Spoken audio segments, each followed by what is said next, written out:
My sister-in-law slapped me at my own anniversary dinner, in front of my own children, because I served myself a plate of food before she had hers. "You forget your place in this family," she snapped, her hand still raised like she was proud of it. My husband looked away. He didn't stand up. He didn't say a single word in my defense. So I set down my fork, wiped my hands on the linen napkin I had ironed myself that morning, and I slapped her back, harder, without a shred of hesitation. Then I turned to the man I had loved since I was 22 years old and said, "A husband who cannot defend his wife in front of a room full of people does not deserve to remain her husband." I took my daughter's hand in one of mine and my son's hand in the other, and I walked out of the house I had paid for, still in the dress I'd bought for the occasion. 2 years later, the same family that told me to remember my place would be the ones learning, in the hardest possible way, exactly what theirs was. My name is Jocelyn Calloway, and I grew up in a house with a circular driveway. My father built half the office parks in our county from nothing but a construction loan and pure stubbornness. I never wanted for anything material growing up. What I wanted, the one thing money couldn't buy me, was a love that felt like it belonged to me and not to a spreadsheet. Not arranged, not brokered, not chosen for the sake of a merger between two families with matching bank accounts. I found that love in Grantham Thorne when I was 22, in a coffee shop 3 blocks from my college apartment, on an ordinary rainy Tuesday that somehow became the beginning of everything. He was nothing like the polished men my mother paraded past me at country club luncheons. Grantham drove a car with 200,000 miles on it and worked long, unglamorous hours at a mid-sized architecture firm, sketching buildings he didn't yet have the seniority to design himself. He made me laugh so hard that first afternoon that I spilled my drink across the table and onto both of us. Neither of us cared. We talked for 4 hours. I missed a study group I'd promised to attend, and didn't think about it once until the next morning. My father was skeptical of him. In that quiet way fathers are skeptical of men who show up without a resume attached to their name. My mother worried, more than once, that a man marrying into money sometimes learns to tolerate the woman for the sake of everything that surrounds her. I told her she was wrong. I was so certain, back then, standing in my parents' kitchen defending a man I'd known for 8 months, that she simply didn't understand what I'd found. We married in a small ceremony my parents paid for, in a garden behind my grandmother's old church. Grantham's family attended with a strange, watchful stiffness I mistook, at the time, for shyness. It wasn't shyness. It was calculation, quiet and patient, and I didn't yet have the vocabulary to recognize it for what it was. Grantham's mother, Fenella, ran her household like a court in miniature. His older sister, Wilhelmina, was the uncontested crown princess of it. Unmarried, financially dependent on the family catering business Fenella's late husband had left behind, and quietly resentful of anyone who threatened to shift the family's center of gravity even an inch. I was that threat, whether I intended to be or not. A woman with her own money, her own opinions, and a husband who, in those early years, actually looked at me like I mattered more than his sister's approval. That didn't last nearly as long as I wanted it to. I remember the first real crack clearly, because I've replayed it so many times since. It was our second Thanksgiving as a married couple. I had spent the entire day cooking a meal from a recipe card in my late grandmother's handwriting. Wilhelmina picked at the stuffing, set down her fork with a small, deliberate clink against the china, and said to the table at large, "It's sweet when some people try so hard to prove they belong somewhere they clearly weren't born into." Everyone laughed the small, uncomfortable laugh people give when they know exactly what was meant and choose not to acknowledge it. Grantham reached for the gravy boat and changed the subject to football. I sat there holding my water glass too tightly and said nothing. The next year, at my son Callahan's christening, Fenella cornered me near the coat closet while I was still holding my newborn son. In the gentlest possible voice, she told me that money can buy a beautiful nursery, dear, but it can't buy manners, and she did worry sometimes about what our grandchildren would absorb from being around it so much. I stood there rocking my infant son and said nothing back. I had already learned, by then, that arguing only made the room colder for days afterward, and Grantham never once thought it back out on his own. There was another moment, 2 years later, at Fenella's birthday. I had quietly covered the entire catering bill after Wilhelmina's business, the same one that was supposedly thriving, came up short on funds at the last minute. Nobody thanked me. Wilhelmina simply remarked, loud enough for the caterers themselves to hear, that it was nice Jocelyn finally found a use for all that family money besides decorating. I laughed along that night because laughing along had become its own quiet survival skill. There were dozens of these moments scattered across the years. Small, precise cuts delivered with a smile, always in front of an audience large enough to make any response feel like an overreaction. Always followed by my husband's particular brand of silence. Not agreement, just a steady refusal to spend even a single ounce of his own comfort defending mine. I told myself, year after year, that it was worth it. Love meant absorbing a few sharp words for the sake of family unity, for the sake of my children having grandparents, for the sake of the man I had chosen over every safer option my parents had once quietly lined up for me. I told myself a great many things over 11 years of marriage. Every single one of them was a small, necessary lie, so I could keep loving him without the resentment eating me alive. We had 2 children by then, my daughter Beatrix, 7 and sharp as a blade, and my son Callahan, 5, who worshipped his father with the uncomplicated devotion only small boys seem capable of. I had built a career of my own too, running a boutique interior design firm that had, over the years, quietly started to eclipse Grantham's income from the architecture firm. I never rubbed that in his face. I never made him feel small for it, not even in the months I covered the entire mortgage on my own. Because my design work kept me traveling often, site visits, client installations, buying trips out of state, Grantham had naturally taken over most of our day-to-day banking somewhere along the way, a small, practical arrangement that felt like teamwork at the time. I just kept smoothing over every awkward silence his family created because I believed a marriage was a thing you protected, even in the years it had clearly stopped protecting you back. The house we lived in, a colonial with a wraparound porch that Wilhelmina loved to comment on as though she owned some invisible share of it, had been purchased with help from my side of the family. My father covered the down payment as a wedding gift, and I funded every renovation since, room by room, with money I earned myself. On paper, the house belonged to both Grantham and me equally. In practice, Fenella and Wilhelmina treated it like a thorn family asset I was merely being permitted to live inside of, provided I behaved myself and remembered whose name carried more weight at that table. I didn't yet understand how literally they meant that last part. Our 11th wedding anniversary fell on a Saturday in early autumn. I wanted, for once, to celebrate it the way I remembered our very first years, warm, unguarded, entirely ours. Grantham asked, the week before, if his mother and sister could join us, just this once, because it would mean something to Fenella to be included. Because I was, even after everything, still trying, I said yes. I spent 3 days preparing that dinner, roasted chicken with rosemary and lemon, a wild rice dish my mother taught me as a girl, a chocolate torte I'd practiced twice before getting the texture right. I set the table myself. I pressed the linens myself. I picked fresh flowers from my mother's garden that morning. Fenella arrived first, trailing her fingers along the linen the way a woman audits a business she's never trusted to succeed. Wilhelmina arrived 20 minutes late, exactly as she always did, and settled into the seat at the head of the table that Grantham quietly let her have, in our house, on our anniversary, without a glance in my direction. I let it go. I always let it go. When the food was ready, I served the children first, moving quickly so nothing would go cold. Then, at last, I served myself and sat down. I had barely lifted my fork when Wilhelmina's open hand crossed the table and struck my cheek. My ears rang. My vision blurred, white at the edges for a full second. "You forget your place in this family," she said.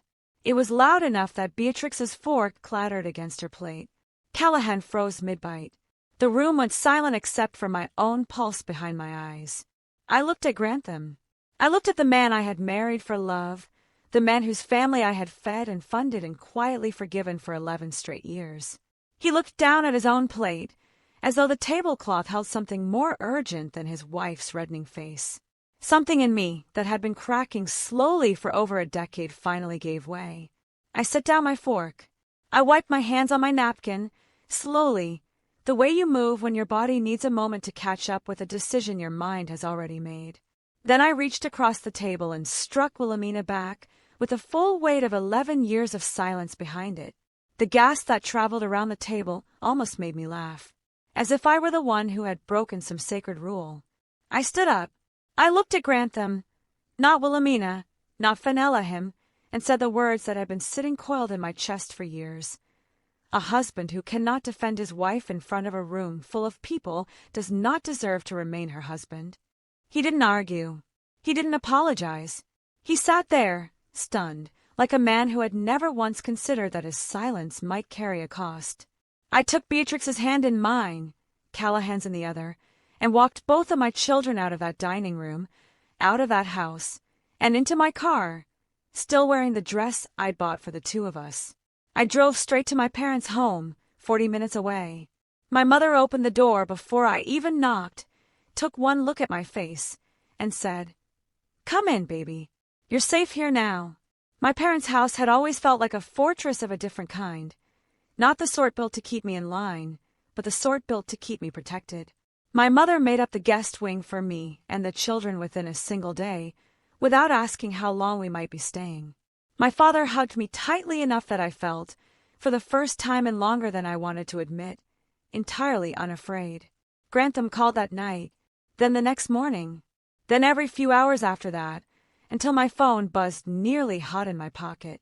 I let most of it go to voicemail.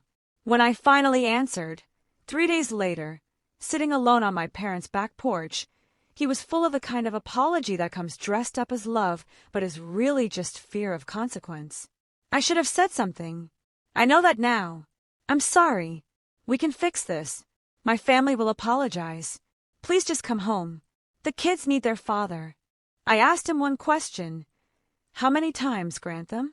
How many times over 11 years have you watched your mother or your sister humiliate me at my own table and said absolutely nothing?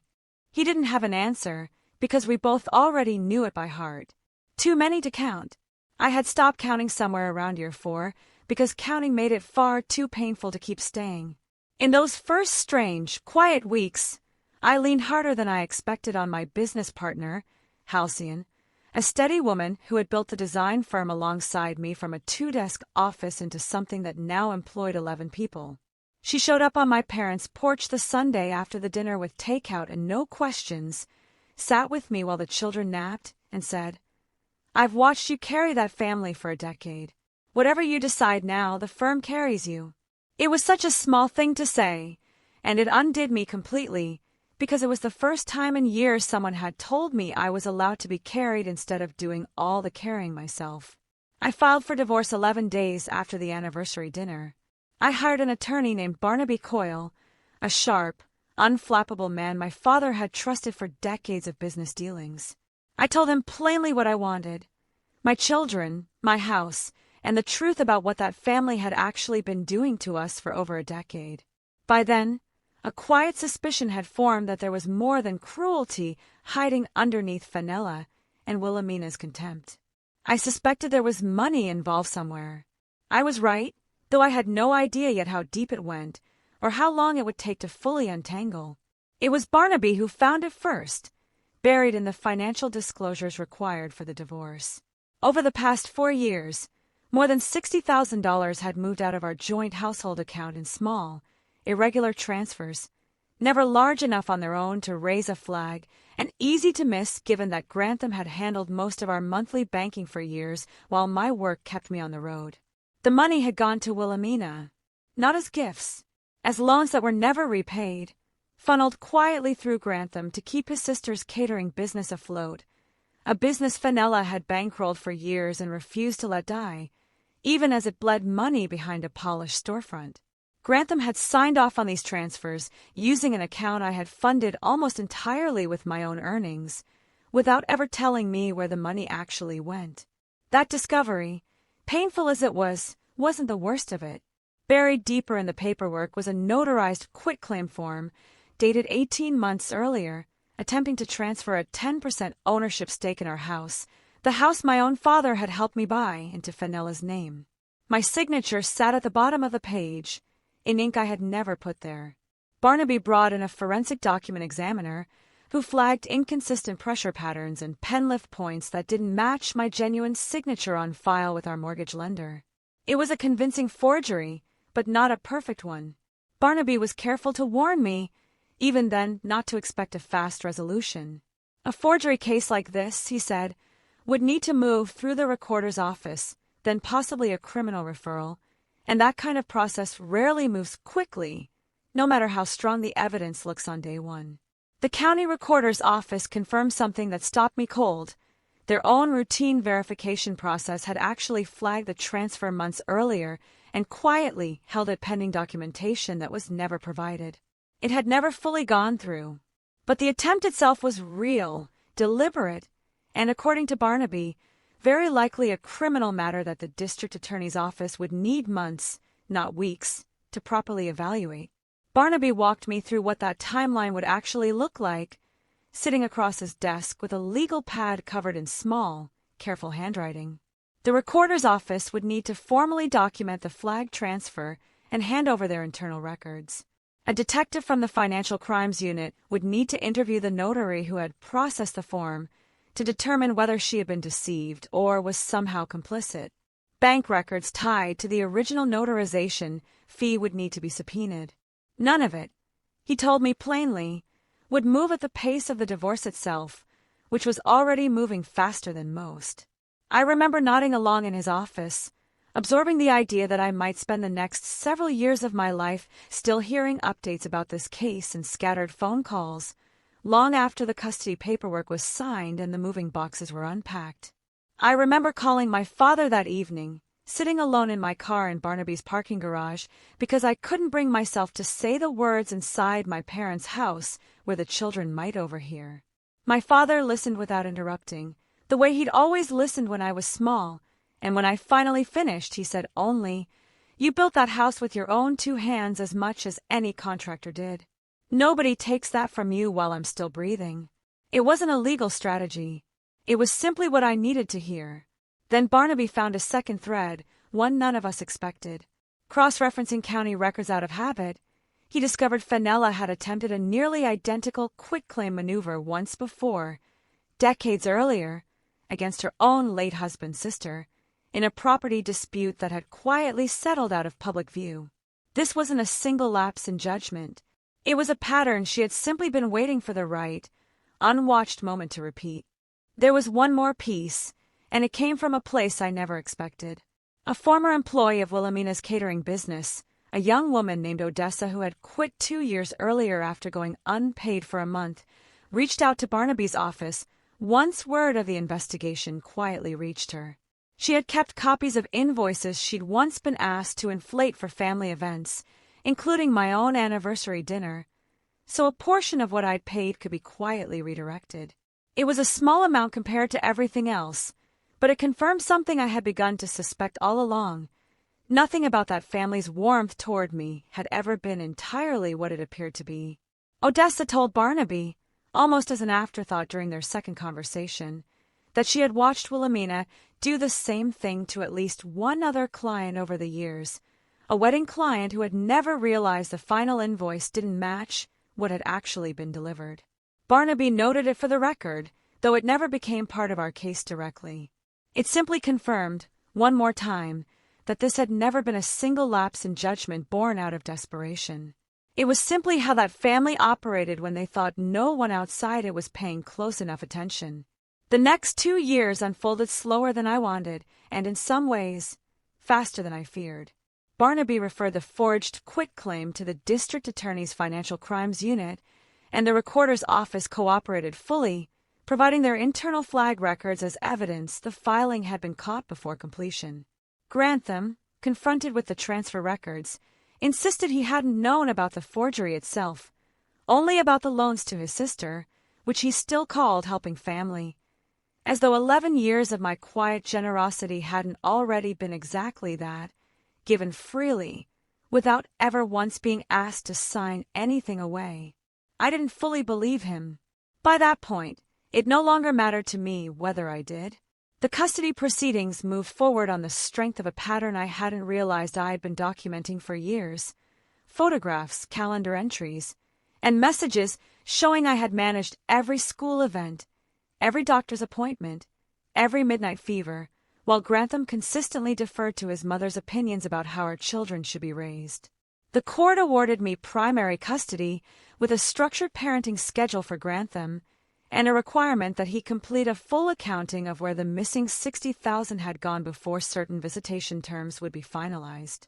Beatrix struggled more than Callahan did in those early months, old enough to sense something had fundamentally shifted but too young to have words for it.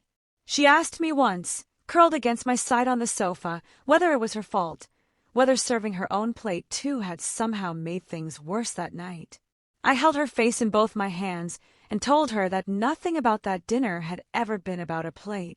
It had been about a woman who needed someone smaller than her to feel powerful over, and that was never, for 1 second, anything Beatrix had done wrong. Callahan, in his own 5-year-old way, just asked when he'd get his own room back. I promised him a version of home that didn't exist yet, but that I intended to build regardless. By the 2nd year, both children had settled into a new rhythm that felt, to my quiet relief, almost entirely ordinary. Beatrix joined a soccer team at her new school and came home most afternoons talking more about a girl named Priscilla on her team than about anything that had happened at that dinner table. Callahan stopped asking about his old room altogether once his new one filled up with the same dinosaur posters and half-broken toy trucks he'd always loved, and I realized, watching him build an entire city out of couch cushions one Saturday afternoon, that children absorb far more resilience from a stable home than they ever do from a complicated one held together by silence. The house, my house, was restored fully to my name once the forensic examiner's report was accepted by the family court, and Fenella's ownership claim was formally voided by the county.